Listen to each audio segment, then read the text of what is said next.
bana Guine, bana Dar es Salaam, bana Poto, bana Mokili Mobimba, site FM Moko, Afrique Info avec Frank Stemai, Yandankala, twende. X-Bass, Marandura,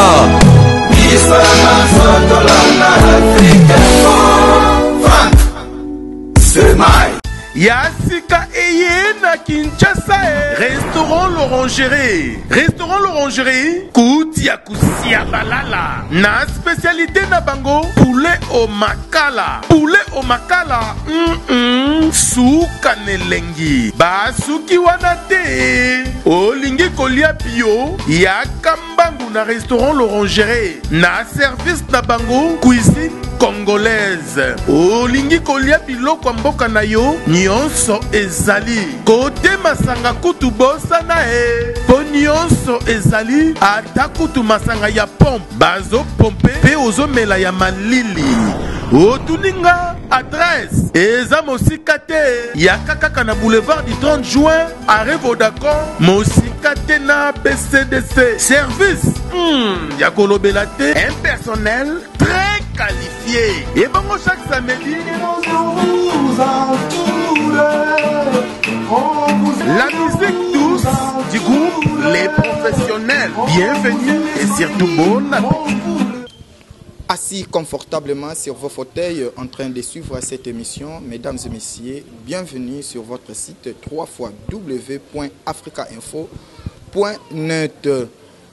24 avril 2016, 24 avril 2018. 2 ans jour pour jour depuis que l'artiste musicien le vieux musée Bakala Dakuba Papa Wemba nous a quittés. Et déjà à cette occasion, il y a un festival musical qui se tiendra le 21 avril dans la commune de Kalamou, plus précisément dans le quartier Matongé. Ici, Owapi, Papa Wemba vraiment atika Makambune Zalaki, Espayo Owapi accolé là. Et hormis tout ça, tu as remarqué dans Africa Info qu'aujourd'hui, les journalistes internautes ont beaucoup plus poursuivis dans la justice. Qu'est-ce qui fait que Baza a poursuivi? Est-ce que c'est par rapport à leur façon de faire, tu as invité Nabiso, tu as brossé succinctement à venir, au monde a déjà tout santa. Producteur Moko déjà a Sabiso qui devant Héritier Ouatta, ou soit Héritier Ouatta est sur le chemin de la gloire. Succès Plateau n'a invité Nabiso, tu as la analyse par rapport à venir, il y a Héritier Watanabe. Mesdames et messieurs, sur ce plateau, Frank Stemai Gisuka, les responsables du site Africa Info, à qui je dis bonjour Frank Stemai. Bonjour Président Reagan, bon week-end. Merci pareillement. Bien habillé, hein? Merci. Alors déjà, 2 ans jour pour jour depuis que Papa Wemba a tika biso, mais na sentir déjà na ville à Kinshasa ba panneau biloko belé pour na festival na honneur ya Papa Wemba likanisi wana yo ozwaki yango ndenge. Président Reagan, ça passe vite. Oui, mutuka Papa Wemba a levé beaucoup de foule ngenge. Tout ça neloko ko la tête pour ko prouver grandeur na ye. Il est vrai que mutuka que ça qui to la mousse de sauter, mais il était tellement grand. Tellement grand dans la musique congolaise, raison pour laquelle le vide est encore là. Jamais qu'on va la combler jusqu'à la preuve du contraire, mais nous avons des grands aussi qui sont restés en vie. Papa Lutumba tout fêté quand même qu'on fêté événement 80 ans d'âge. Et pourquoi pas aussi Quadra Koraman Kofi Olomide, Baza en vie, Papa Nabiso Bombenga Jano, Papa Nabiso Verkis, Baza Nebele, Biso, Congolais, il faut te battre là. Parce qu'au monde de l'eau, Papa Wemba, Zaki grand, pour Azate. Alors, grand peu Baza. Raison pour laquelle aujourd'hui, quand même, je suis fier de voir que Papa Lutumba, en tout cas, te rendrait à 107 fois-ci, tout le monde est que non, Boyende, chutaka grand. C'est-à-dire qu'il y a des grands dans la musique. Parce que c'est la culture, ils sont tellement vaste, oui. Mais en tout cas, la musique, il faut honorera bango dès leur vivant, tel que c'est l'équipe Papa Lutumba. Pour Papa Lutumba, bravo na bato nyonso ba organiser ki événement wana, c'était vraiment bien. Na ba na lingwala ba kondiamboka. En tout cas bato nyonso oyo ba tchaki main dans la pâte, c'est déjà bien. Mais concernant Papa Wemba, moi je pense que 2 ans ils ont déjà bambou les belés, mais tout le monde a déjà hier à des Pakufaki. Alors le col événement ils allaient organiser dans couloir Madiankoko. Je crois qu'il déjà le 21 awa. Ngai soué na ngai ezali ban tozala batu. Tozala batu to réfléchir. Pour nga ceux qui nazala ki ta bourgmestre ya commune Kalamu. Nangaki na organiser loko moko. Soit na tikila événement wana et pas Koffi Olomide Quadra. Ou jusqu'à la preuve du contraire. Non, je sais pourquoi je le dis. C'est très important. Parce que on y a vraiment ici quand on a dit que to kendeli sous moi musical. Oui, pourquoi on le dit ngwana? Pour ngaiti le Koffi Olomide nanu alela Papa Wemba te. Merci, c'est ça. Or, il n'y a pas un artiste qui était si proche que Koffi Olomide. Parce que Koffi Olomide, je crois, même Papa Wemba a envie. Au moment où des fois bébani bazongani et le comment que prouver biso yango ils allaient wake up. Quel est l'album, quelle est une collaboration, quel est le featuring, quel est l'album où il y a des grands musiques Congo basangani kaka bango balé o ayembi le ko la wake up ti lelo ne salamete tout ça c'est la dynastie Fally pour Koffi Olomide peut-être il y a la wake up mais ti lelo c'est l'album des albums. Moi, je pense que t'es comme danger.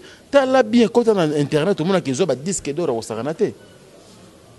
Vous comprenez? Quand on a internet, au tala, preuve au album mon ça là, mérite au album mon wake up et alors 2 personnes, 2 grandes personnalités. Il y a Ningwana, Sangana, pour ça les logo, il y a les logo yo moko kenda moko tikala, mais o atikala a du mal. Il y a là parce que Batu Balingite. Nous sommes des Congolais ou bien tous ça Batamboka Moussous. Banani pour Nangaï, na inane, tam sous pote qui tam sous kanda qui na makasi. Mais 2 ans, il faut kanda kita. Tozonga tout à la paix quand même malgré ma bé. Attaque au bébé zalaki. Mais les lots, il faut te tika Koffi Olomide Papa Wemba. C'est-à-dire que l'événement, on a le 21 qui est aussi là, mois de mai. Je crois que les 5, les 4 ou les 5 qui sont aussi là. Parrain, il faut la Quadra. Parrain, un événement, on a fait la Quadra. Parce que Kouloua Madiankoko, il y a un village de Molokai, il y a un village de Molokai, on a Koffi Olomide dans Ndako, dans Osho, dans O. Pour Molokai, ils ont venu. Donc, le rôle a payé, en tout cas, ça n'a moi empreinte. Et Bourgmestre ya Kalamu, il faut avoir ma cambo en main. Villageois a payé à Molokai. Bande quoi vivre la musique. Maman a besoin de ma zone, je crois déjà c'est un bon moment. D'ailleurs, vous avez une polémique on a été. Pour les maman, il faut s'engager à nyoso. Pour Nanga, je pense qu'à ce moment, on a été ils avaient bloqué aussi l'équipe. Alors, c'est les fanatiques à Papa Wemba. Il y a Kinshasa tout comme le monde entier.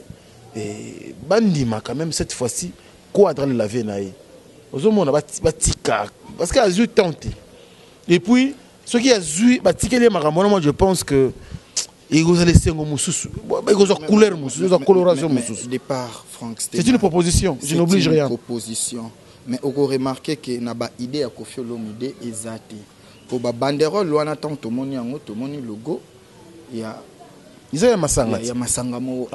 Donc peut-être initiative wana et outil na ba stratégie à entreprise wana. Mais ce qui Koffi Olomide yemoga zo. Tu verras ba sponsor kaka, ba tout ba organiser ba luka sponsor. Bon siko. Ce qui Koffi Olomide yemoga yaki na likanisi wana que cette fois-ci 2 ans après je vais faire quelque chose pour Asala qui peut déjà Koffi Olomide a déjà papa à travers chant Asala qui hommage. Petit aussi. Oui. Isaac déjà une façon que le papa. Oui, mais alors ce n'est pas vraiment ça. Réellement, idée on a et où t'as pas Koffi Olomide. On dit que banga ba intercaler. Et baza ba artiste, il faut ba musicien, ba artiste, il faut baza toujours gérer par Batu. Tu vois baza Batu, ils ont des sentiments. Aux hommes on baza Batu, baza ba faiblesse. mais biso tu entourera bango il faut te rappeler ba idée ya malamu ezaka te au moins le commune on dirait ce que cheka ça débat titre na biso to comment bon je ne sais pas on dirait ça ba yo kana tende za bien ozomona donc na mboka biso commune on est normal que ba faut bazala ka couteau tiré il faut bazala ka na ba problème il faut bazala ka na ba bras de fer biso tant que presse il faut te rappeler ba initiative ya malamu. Moi je pense que Quadra Rota l'émission c'est un grand tout le bango za grand lelo poison à envie ba to mona valeur nete lelo ah tu veux te papa yembe comme il est passé azalaki tout tika biloko wana. Moi je pense que ce n'est pas important ba guerre pe alaki entre OK jazz na bana OK hein. Moi je pense qu'il y a une guerre loin dans ma musique et côté na ba musicien bana ba kuti makambango mais na 80 ans papa Lutumba d'âge to moni bandeko bravo na mona ya grand maître Lombo Makadi comme nous qui mangai o tikala ko gérer bilo no ya grand maître wa gérer quand même orchestre moi je pense que à cette initiative mo kitoko pour célébrer anniversaire ya papa Lutumba. Nakati, il y a une des trois. Mais attends, s'il te plaît. Le premier événement pour l'anniversaire, on est organisé, il y a une des trois. Mais quand la base faire pézala, et là, on est ici la raté. Pour nous, on a souhaité, bandeko bantoura Quadra Koraman Kofi Olomide, bazana poto, bazana partout travers le monde, basa kapere na mo makanisi na ngayo. Pour nous, on a payé l'autre côté. Bango batu bazara na ye ayo kaka bango mingi. Moi, je suis de la presse, mais je pense que ce qui token nango na mwa lignée wana mona nenga za wana igolega na kaka ba ministre ba vers ba lambio ba betaka musique mais ce sera un non événement pour bazaka na papa wemba ensemble ba bana papa ba bimisi mais Kofi Olomide sera un grand événement et surtout na mambo leki awake sikoyo to rendre papa Lutumba papa wemba ba honneur na après 2 ans de sa disparition. Ce sera une meilleure des choses. Ce qui te tiki Kofi Olomide n'a pas jour comme parrain événement. Donc chaque jour quand ça te bétara, il y a un bétara le dernier jour. Il y a clôture, il y a événement, clôture, il y a festival. Quadra yemo na molokai. Tu vois ce que ça va faire? C'est un plaisir. Bah tu vas inviter que Kofi Olomide plaire son grand frère après 2 ans de sa disparition. C'est un grand événement et puis bah ça on peut même l'art. Tu rends papa Wemba honneur. Mais au-delà de tout ça, les événements, moi, ils commencent à moi, mais ils sont plus loin. Que tout ce qu'il a boyé, c'est comme sérénité. Papa Lutumba, c'était un grand moteur. Azali disposer les lots. Moi, je pense que avril loyo, Quadra peine, avant le programme est bel bien sûr, mais ceux qui va proposer, ceux qui aiment passer à capter moment quand ils sont là, ils vont ça le logo bien. Et que ça le logo bien, Franck Stema et Otolo ba awa déjà quartier latin si jamais Batouana Bazuli Kanisa pour contacter Quadra Koraman. Même nga moko pe ndé lobby lundi, na osona ba vient nga ba Roger Kinkani, ba vient nga ba Caps Kinkela, ba aider ngai to combattre ba lettre, to ko tsana bugu mestre ya Kalamu. Événement na faut changer ma formule, to colorango. Et puis à sens mo non parrainé par Kofi Olomide. Kofi Olomide na Moloka et son quartier latin. Kofi Olomide plaire papa Wemba après 2 ans de disparition. Alors tenté, to PC occasion wana. Alors, le lobby de tout changer en décor.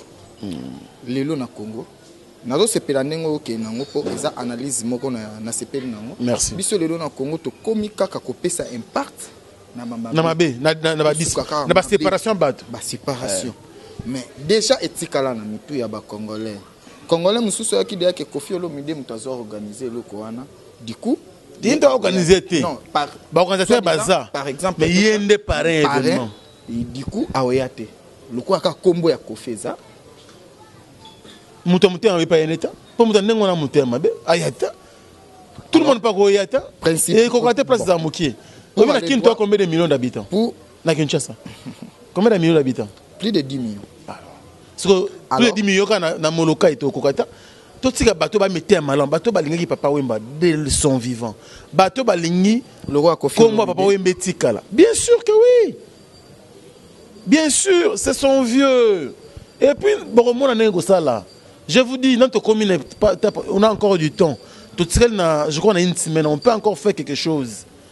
to changer to planter des corps moussousou que événement va préparer que l'ambio ka beta n'aurait peut les chanceux des imbossipé ya beta wana ce n'est pas ça un événement Koffi Olomide pareil événement wana et latine beta chaque jour ensemble bien sûr avec viva la musique Koffi Olomide je crois à 90% on dit Papa Wemba bon Wemba ngo bien wake up et beta ndela beti wake up et beti wana banza fait beaucoup ba ata vous avez beaucoup les gens bien na viva la wana toujours na viva la musique et quartier latin baza ko beta Koffi Olomide le président il y a événement wana je vous dis même pas sponsor ba mona na ba ya mbango et bien ba baksama et ça va faire une fierté pour notre star Papa Wemba qui nous a quitté.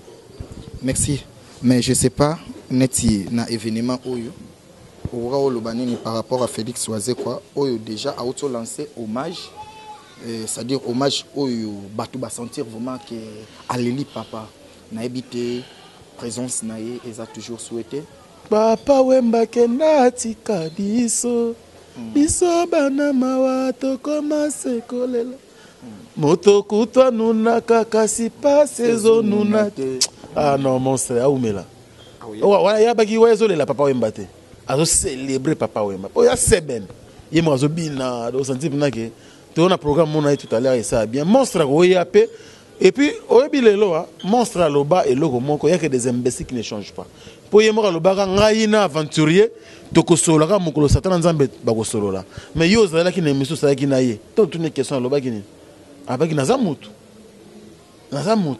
ozo comprendre na mutu d'ailleurs mon peu na ko changer ba bongisa na bango ko bongisa te ba vanda ba ko ba pire mais au moins ba langage mususu parole me qui blessante à mettre un peu je crois que c'est comme ça que nous devons vivre et à combien plus forte raison vous allez que Kofina tout ça la wake up bango mi balé wana album l'album des albums en termes de collaboration tout ça la réaliste et puis tout ça la bande tout ça la congolais mutane ngona ba kanda ngona te qu'on a vie to changer à kaka et ceux qui ont pour na bien na biso congolais nous devons quand même réfléchir encore deux fois voilà réellement ceux qui ba sengio sur la liste il y a bateau ba ko pesa événement wana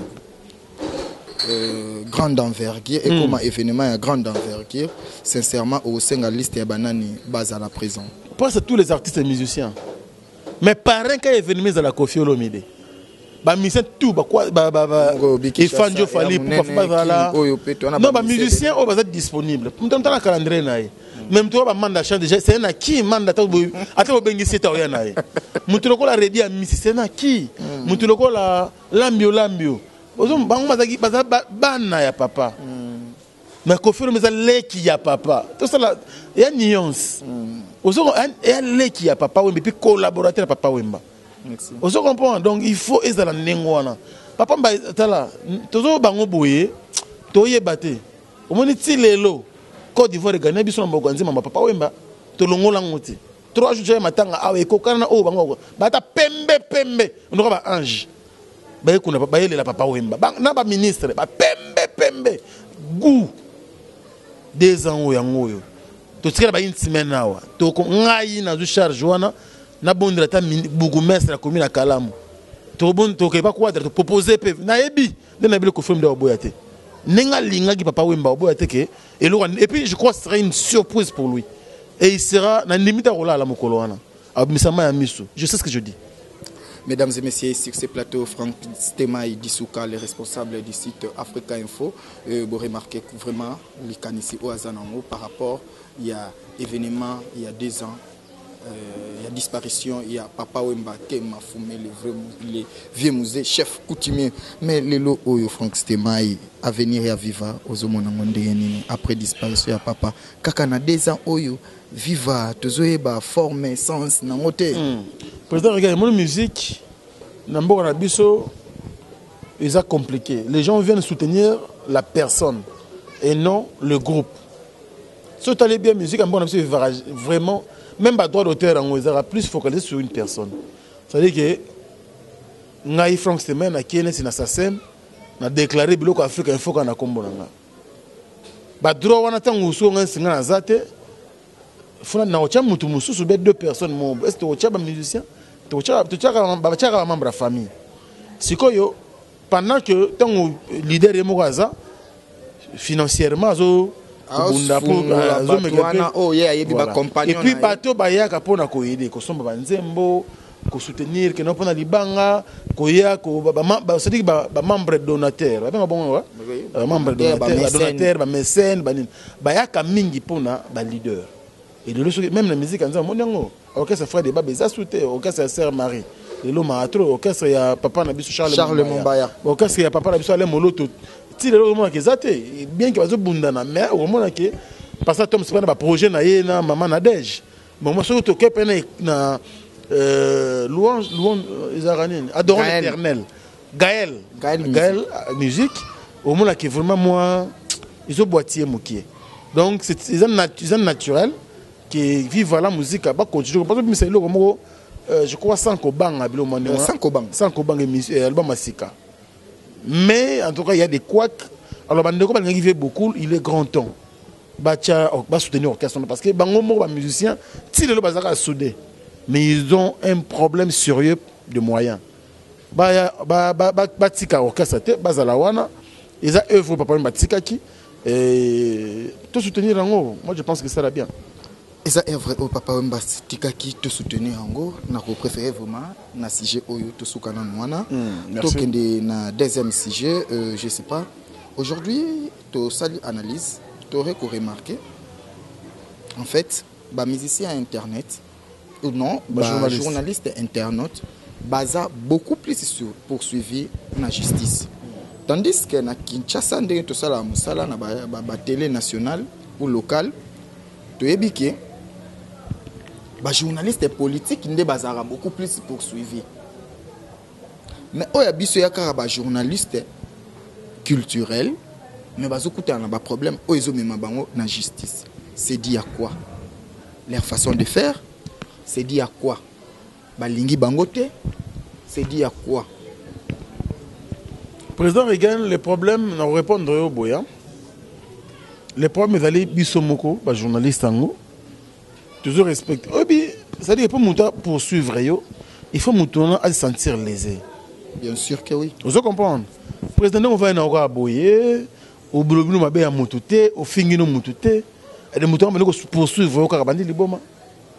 Vous comprenez? Tout revoir notre façon de voir les choses. Nous devons revoir notre façon de faire les choses. Ngai na yebi même maman musique quand ça battu dans la guitare. En tout cas c'était très rare. À l'époque, il y avait des bengele, par exemple, Monstre Félix Oiseau, il y a un plateau na raga. Il y a une réponse. Mais quand il y a un mouton, il y a un bangi, vraiment un secours. Il y a un mouton. Mouton, il y a un plateau en direct.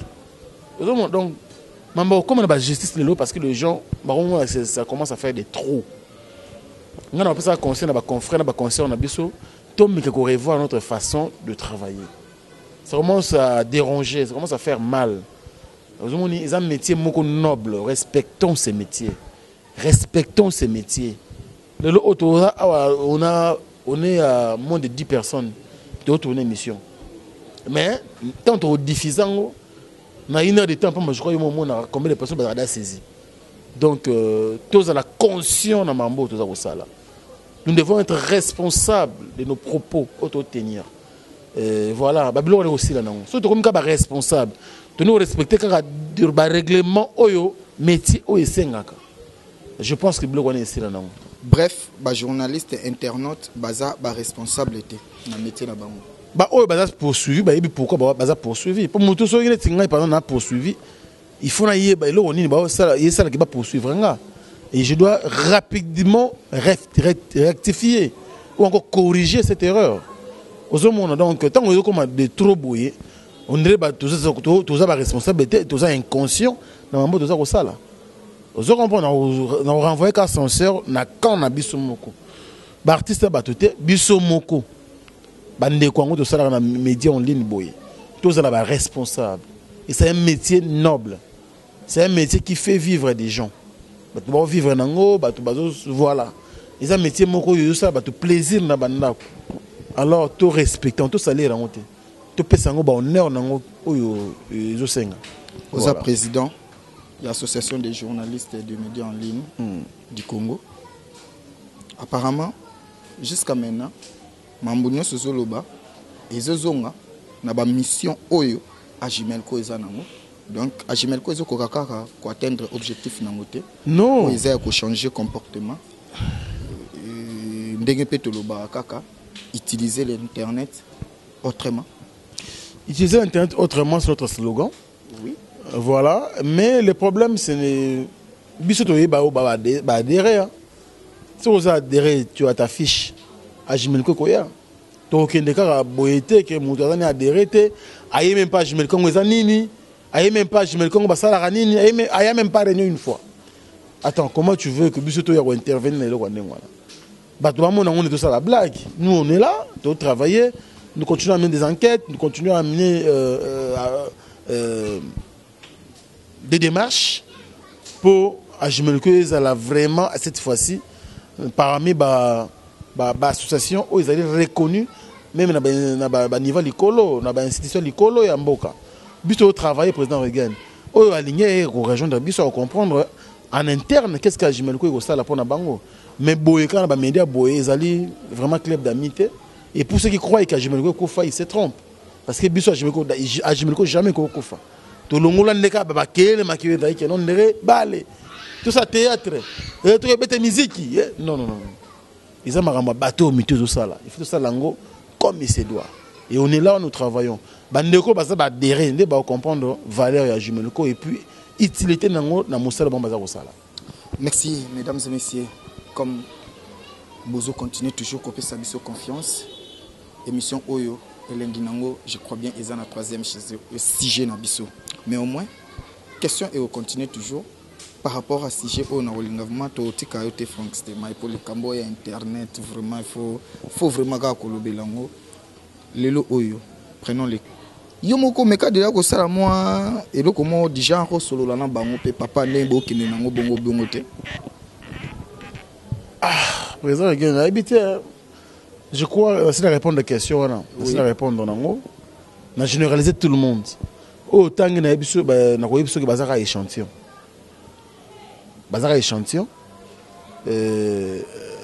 bato bazo tenir ba propos mabe contre ba artiste et musicien bazana bango ebele oyo bazana légèreté ya kosala mambo wana mais le rôle autant bandeko wana moi je n'ai pas de problème ce sont des gens autostona na bango bien ce qui est faut écouter na moto je prends un exemple ya bandeko ebele to kutani hors caméra to kutana na biso to solaka place à komela to meli mais na suka na oka moi conseil je ne suis pas un donneur de leçons. La ligne rose est là qu'on a traité comme que non on a saint, on a parfait, non.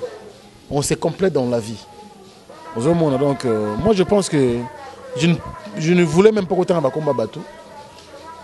Mais sont nos confrères et consoeurs. Voilà quoi. Donc la réponse on est à mais bon. Yo mutu a changer kaka. A changer kaka. To changer kaka. Un grand merci, Kaka Bozo, mais continue Kolanda Bisso à la baronne de Genève, Mama Tete Liongo, la baronne de Genève, grand merci, un grand merci à celle qu'on appelle la première dame de Lausanne. Comment la première dame de Suisse? Donc la première dame de Suisse-Irlande, merci ko. Il y a Gobelisha, merci ko, il y a Gobelisha Fumo Bilele, c'est-à-dire couple présidentiel, parents, il y a Rage. Andy Louawa, un enfant pas comme les autres. Et sans oublier le président Franklin Maboussi, Yabeti Maboussi, Masolo toujours Ndenge Zalaka, Allemand noir, Masolo Yambwana. Frank Stemai, Tokomi Nasuka, maintenant je crois que entretien Nabiso. Tokomi Nasuka déjà? Dernier, comment dirais-je, dernière rubrique, ou sujet, dernier sujet, et ça, Oya hérité Watanabe. Ah d'accord. Moi, sentiment et émission de Sosegoya. C'est-à-dire. On a pensé que Fabrice Nteka, le boss américain. Pas plus que Fabrice Nteka, c'est la mort. Ah bon? Fabrice Nteka, le boss américain, défouetté. Il y a Willy Mouchen, il est seul, il n'y a que le vrai code. L'indicatif de la RDC, et puis, le boss n'a pas jamais merci pour la première dame de Suisse-Irlande. De Suisse-Irlande. Défouetté. Pour l'ozone, il y a moins de limites. Il a traversé la borne. Et merci également dans l'Ouest congolaise Malolo, le 17e anniversaire. Ah, Malolo. Pression. Vidéo, Malolo. Et puis, l'homme aux surprises très agréable. L'homme aux surprises très agréable. Alain. Bogarti na poche. Motema Maman Jenny Samba, Alain Dinamo. Des fois, et puis les jeunes millionnaires. Il y a avec force les sous. Je crois que ça fait 4 ans ou 5 ans qu'on est ensemble. Noël au Kito Black Dedon. Black Cat en a raté. Nzambe à Londres. Et puis quand la minute est mozo mon lo moza roya. Batu ba otika ka makele baza ko sala. Noël au Kito Black Dedon. Papa na mondele. Des fois c'est quoi? C'est ça. Tu as reçu la analyse. Héritier Watanabe. 3 ans depuis Ateki Weranson a évolué Moko. Na 3 ans oyo abimisi déjà album Moko. Oezabongo retirada. Mais je sais pas. Nous sommes là à venir. Il y a Héritier Watanabe. À en croire David Mousseux que Héritier Watanabe Aza vraiment un chemin à gloire. Mais qu'on l'a vraiment chemin à gloire en a beau solo. Biso tozomona que Héritier Watanabe Azo bundisa mamingi ou soit à venir en aille. Comment voyez-vous l'avenir musical de Héritier Watanabe? Wow, merci président Reagan. Frédéric Kimpanga, le docteur Zotarabiso et puis Nathalie MK depuis les États-Unis. Clan des spécial à toi, mon vie également depuis les États-Unis. Venangaï Lakis Lubaki. Merci beaucoup pour le soutien. Avec beaucoup de plaisir. Président Reagan, déjà merci. Je pas la réflexion. Oui, autant Héritier Watanabe, vous comprendre que ça fait déjà 3 ans. Depuis à cause de la lettre de démission, on a eu musique à Maison Mère. C'était vraiment au mois d'avril 2015. Moi, je dirais que c'est un artiste qui est en carrière d'honneur. Ils ont peine sa carrière d'honneur. Pourquoi je l'ai dit? Parce que à Osana Makambo, selon lui, c'est vraiment un homme. Tu sais, depuis déjà, on a 2 biais parcours, on a commandé la conférence de presse sur invitation. Et ça a prouvé l'organisation que l'artiste a une carrière d'honneur. Et que BTP concerne les besoins, on a toujours un Romeo Golf sans album, a même orchestre na Bangola, à BTP Atlantique, on a 100 albums. Et vraiment, il y a comme album le 10 novembre 2016, donc 1 an après sa démission du groupe Pogné Musique à Maison Mère. Et aujourd'hui, pendant que musique n'a pas été assurée phénomène combattant, ils ont aussi la Marambounango, Héritier Watanabe a réussi comme orchestre na poto. Bien que Babeta qui était mais ba porte à Olympe de Paris Fungwa Maki, ba tiki a sali balance et jusqu'à ce que non, je dois dire que c'est un artiste à féliciter. C'est un artiste à féliciter. Aujourd'hui, Tonto Soano Boye, Azan Angola, toujours dans le cadre de la production. Oh non, mais tous à faut tous à Air Moko, bateau, mais tous à Rossa la président. Tous à Air Moko, juste. Hein? Juste. Parce que c'est un jeune. Oh, le côté qui va couler te belé dans le monde musical, tant que carrière naïe. Et Boye qui écoute ka wenge musique à maison, mais le banama naïo. Il n'est pas le seul, hein. Et bien, peut-être réussir comme ça, et on doit dire aussi une chose, c'est un artiste qui est le plus critiqué. Si je dis ça, je me rappelle lors du festival de Cannes, l'artiste était invité, photo et circulaire, donc ça dit Moutou na Moutou, après son explication, femme mora cheboye. C'est bima na salle mais mutuzo asa na centre et si ka ba star nyonso ya cinéma baza osomona azui ba refoula mise na ye avant que na mise aux États-Unis à partir de Belgique ba refoule bango azui Air Moko ça fait très mal. On est jeune président Reagan on oui tant on sait comment on engager des dépenses on engager énergie on engager bloc rebelle et qui est réussir il c'est un soutien. Et c'est un soutien, mais c'est un artiste qui n'est pas soutenu seulement qui a créé un public des chances. Mais moi je pense que Neko va à travers le monde. Je ne suis pas le porte-parole de l'héritier Watanabe, mais je suis de la presse, c'est de mon droit aussi, parce que je suis chroniqueur de musique. Tout aider artiste. Et ça fait la deuxième année na elelo. Mais n'est-ce pas biloko nyo sotangi ezaba opportunité na no beti album te, mais au moins signer déjà grande salle na niveau ya King Logo à Romeo Golf. Nanu nzela ya pote fungwa mité, mais OK déjà na groupe na poto. C'est-à-dire ba opportunité héritier de ezo memelaye ba menace wana. Oui, président Regain, je te dirais une chose hein. Na selo moko mutu nyonso azalaka ndenge moko te yana bato mosusu oyo bazaki azo réussir mais bato mpe bazo accompagner réussite so wana mais eza ine ezalaka naturel mutu mosusu sikoyo réussite na ye nde ekomaka baobstacle réussite na ye ekomaka baproblème. Non, peut-être moi slogan oye moko ntango alongwa moto na tembe. Ça, on doit aussi dire une chose, on doit aussi dire une chose, bato bakomaki ko mesurer bien que ça n'est le côté mais akoya na se vous savez que moto na tembe qui tembe slogan wana bien qu'expliquer on balé que tembe contre ngamoko pour on a olunga na sala on a tembe pour na réussir. Mais les gens ont mal compris ce slogan ou cette philosophie baken nango que no tembe contre ba kulutu tembe contre ba mise musu ba sa makambo na mboko tembe quelque part ba classé pe mbala moko na rang ya ba musicien likolo quelque part aider mais d'une autre manière Paris et Boujaka il faut que le bango waka kimbango Yesu Jordani Munzila Masolo Sergino Munzila mutulanga mais azomo donc mama finale azana en Norvège abeta moi tourata la Patrick Lutumba Loabea Sali ndeka masolo ezala mais oyebiki masolo ya Paris et à Zénith de Paris à Wata Olympia de Paris Olympia plutôt et ningisaki batu bayobi ba combattant baleli non combat donc c'est vrai azam tona tembe yango nde sala que motona tembe akoya na se bon na okota pena na profondeur makambo te mais il que nga nazo analyser par rapport ya carrière artiste carrière en solo carrière d'honneur, il y a héritier Watako. Depuis 2015, ça fait 3 ans, mais avec un album. Obi musique, et ça existe.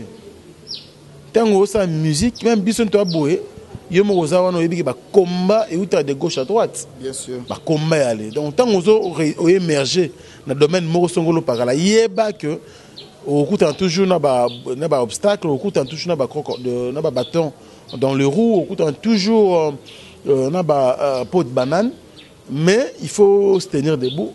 Voilà, j'aime beaucoup. Raison pour laquelle j'ai dit j'aime beaucoup cet artiste parce qu'il a des nerfs solides. Bitumbo, écoutez, on a ce artiste peut-être décourageant, mais aujourd'hui quand même avec sa team, on continue à espoir que ça ira. Et c'est une bonne chose. Il faut des fois être courageux devant même des obstacles, devant même des problèmes. Tu tombes, tu te relèves. Pour le lobby que non, c'est la vie et la vie continue. En tout cas, par rapport à 3 ans, la carrière en solo, moi je dirais une chose. Bravo à l'artiste. Il est vraiment sur le chemin de la gloire. Il est sur le chemin de la gloire, comme l'a dit David Mosso. Et public, peut-être, moi je dirais qu'il a encore beaucoup à nous donner. Devant Roger Kinkani, tu as un album du début jusqu'à la fin. Président Reagan, Nzembo, il faut particularité déjà à côté. Ça c'est une chose où on a séparé. Et puis à Betty Rumba moko na recherche na kati rumba moko raffiné, musique vraiment tu sens que son ils allaient bien arrangé. Na nga teke non, naza yo to yebi na flatter te. Mais nazo analyser marambo ils allaient réel. Ce qui bandeko bazo un album hérité du début jusqu'à la fin. Yemoko pe zelo moka o e boma emuke, c'est générique. Mais sur le plan rumba, autre zela qui yeke ko yemba na ye arrangement et album, Marambutu en tout cas, bravo l'artiste. Bravo l'artiste. Bravo l'artiste, mais déjà au anticipé nga pour na tuna vraiment mutunango. Au pesi vraiment ba point fort ya héritier Watanabe, mais pour na si sana yo ni nezo zanga héritier. Faiblesse à héritier ozo monango wapi. Comme ça une fois zo la émission oh s'occuper conseil na yo ou suggestion na yo et ko zala utile pas na et à appliquer yango. Voilà, suggestion na nga pa héritier, je pense autant qu'on répondre dans ngai ko zoa ambulance parce que il faut lever qui va quoi, il faut relever des défis aux ba générique. Total ambulance, le rôle yé sika. Total la oya ko sala parce que tout le monde qui na maison mère ambulance pour voir que non, c'est un showman. Total a pas héritier ce qui moi a un peu ko tombola niveau ko pumbwa et ko sala biso bien pour ngai na no bunda na ye je crois peut to na WhatsApp to so na wata ayebi ke souci na ngai zara yango wana mais total ambulance le rôle to ambulance chance plutôt le rôle aye Eric Muludiki azape wana c'est le plaisir tout à l'heure et puis au sala biso bien parce que c'est un artiste aimé président Reagan au moins les longues musique il faut avoir des gens et bateau héritier na bango bateau bazaka non akobi maboye na combat héritier so ma dit champagne na combat héritier ako melisa bateau na combat héritier ko ça ça et un niveau ya ba papa chéri ba Weranson ba Koffi Olomide ba Fally Ipupa bateau belé mais héritier au moins aya kotipe na moi carré wana ba Fabregas lelo maestro ozomona ba kuti ba kulutu baza ba s'imposer ba déplique pomba. Il faut dire bravo à ces jeunes. C'est pas facile. N'engue musique comme le musique comme passe. Parce qu'il faut que menace paye avant politique. Ils ont menacé musique. Menace on a ma casse. Parce que la politique tant l'actualité dans les colo ma casse. Binotu boana c'est influence radio ça. Nous sommes en crise politique. Tout ça en année électorale. Déjà depuis 2015, tu préparé 2016, l'autre en 2018, dans PPK on a une élection. Mais au moins il y a des artistes qui essaient de percer et un peu comme la musique ce n'est pas facile. Voyager avec des 50, 30 personnes, 40 personnes, il y a le leader Moko et après tu vois un peu. Donc moi je dirais bravo. Moko c'est un artiste intelligent. Ayebi nini il faut ameka un peu ko tia mopanzi et là on est ko bakisa pour que carrière naie chemin de la gloire carrière d'honneur comme album mais moi je pense que c'est lui-même sa carrière et banini ngwana carrière d'honneur a qui na soli bosso mais pour ces 3 ans je dirais à continuer à courage wana à l'embate à baisser braté bien qu'il y aura des voix et marées on dit masoki batu ba Hollande biso ba que Frank Stemai est hypocrite.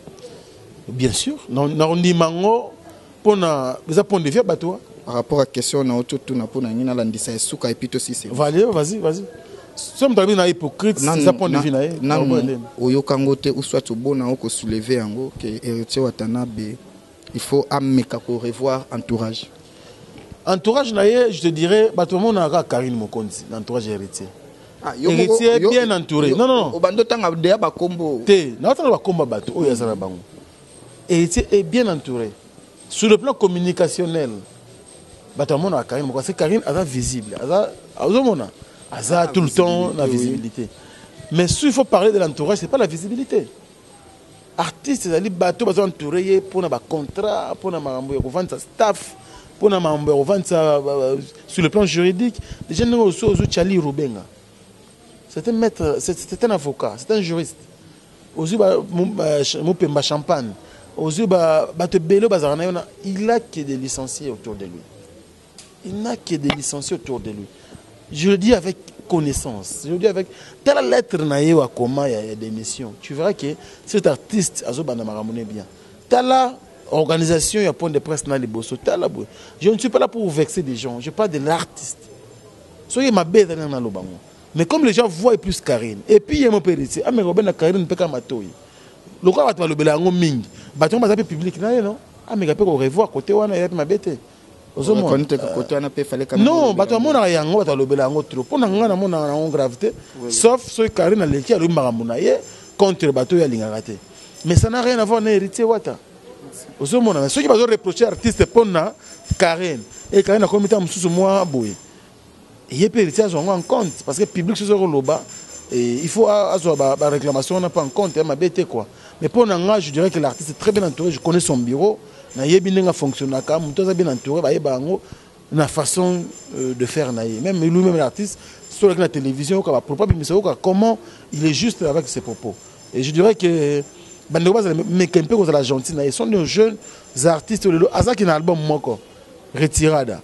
Deuxième fois, troisième fois, et puis ainsi de suite. Comme un niveau, faire le milieu, c'est pas facile. Il faut soutien public, soutien à Bisso, à presse, soutien à Belé. On parle de l'héritier, au moins les alaka boy. Na boy monsieur ça mal interprété.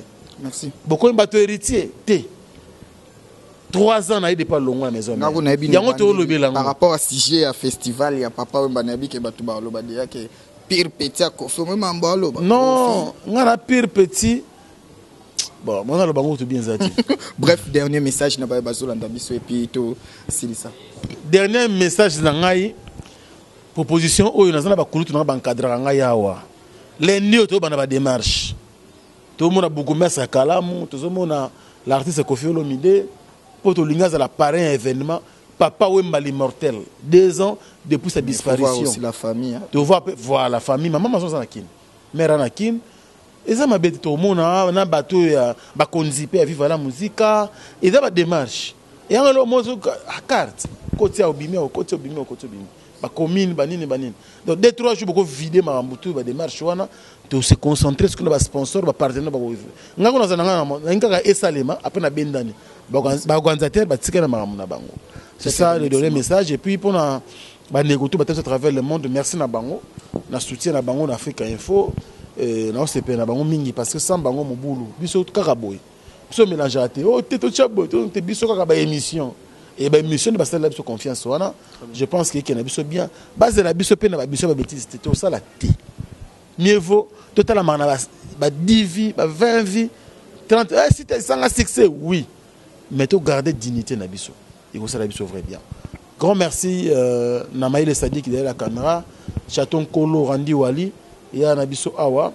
Et puis merci beaucoup au président Regan, merci à Gloria Olangi, na bande retour abonné Nabiso Nyonso, basé belé. Na ba toi ça Nabiso confiance à travers le monde. Na ba artiste et musicien Nyonso Yambo Nabiso, ba artiste et comédien, bande Nyonso ça Nabiso confiance. Vraiment tout le monde mingi. Et puis ba toi soutenir Nabiso. Nabosani, je pense que Vinanga de Djongonda email est avantageuse. Ouais. Mon vieux Gauthier mascotte, le boss idéal. Blanchard Kabanga, le chouchou de Lyon. Et puis Freddy Kimpanga, mon ami, depuis Kinshasa. Clarisse Mouyembi, Clarisse, Motema ya Gilenga Ntebe, Ndeko ya Joli, Likabe ya ba Joli, Kabelo. Et merci également à Nathalie MK en États-Unis. Blagité, Motema Malamu. Et puis maman Mamina Suisse. Na PCP Mbote, bandeko nyonso à travers le bamasa nanga tout, banami qui libade belé. Moi tant comme mais je vous aime beaucoup. Merci président pour l'opportunité. Merci. Mesdames et messieurs, c'était bien là Franck Stemaï Dissouka, le responsable du site Africa Info. Tomeka est vraiment ko analyser naé likambo ya festival musical oyo bazo organisé en l'honneur ya Papa Wemba.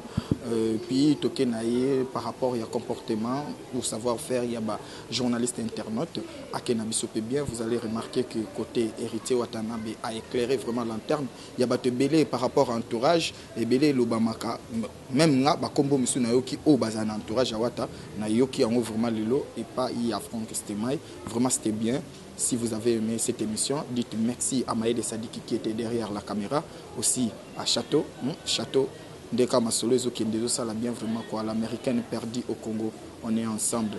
Et puis sans oublier les nouveaux pâtissiers au Avandisi vraiment Masolo, Nakata Switzerland, Tito le meilleur pâtissier au l'équipe Bango aux danger. Et sans oublier celle qu'on appelle Fatima Miguel, famille royale. Fatima Miguel, famille royale, il y a Nico Hitler 007, Masolo toujours Ndenge Zalaka. Merci à la baronne de Genève, Mama Tete Liengo, d'ici là. Et sans oublier Aimé Cédric Laguna, Masolo toujours Ndenge Zalaka. Aimé Cédric Laguna. D'ici là, portez-vous bien et au revoir. Yasika Eyena Kinshasa Restaurant l'Orangerie Koutia Kusia Balala na spécialité na bango poulet au makala Soukou bokana elengi basuki wana te. Olingi kolia bio yaka mbangu na restaurant l'Orangerie na service na bango cuisine congolaise. Olingi kolia biloko mboka na yo nyonso ezali kote masanga kutu bosana po nyonso ezali ata kutu masanga ya pompe bazo pompe pe ozomela ya malili. Otuninga adresse eza mosika te yaka kaka na boulevard du 30 juin arrêt Vodacom mosika te na PCDC. Service ya kolobela te, un personnel très qualifié. Et bon, chaque samedi la musique douce du groupe Les Professionnels. Bienvenue et surtout bon appétit. Bana King, Bana Dar es Salaam, Bana Poto, Bana Mokil Mobimba, CTF Moko, Afrique Info avec Frank Stemai, Kiandankala, Twende. X-Bass, Marandura, Frank Stemai.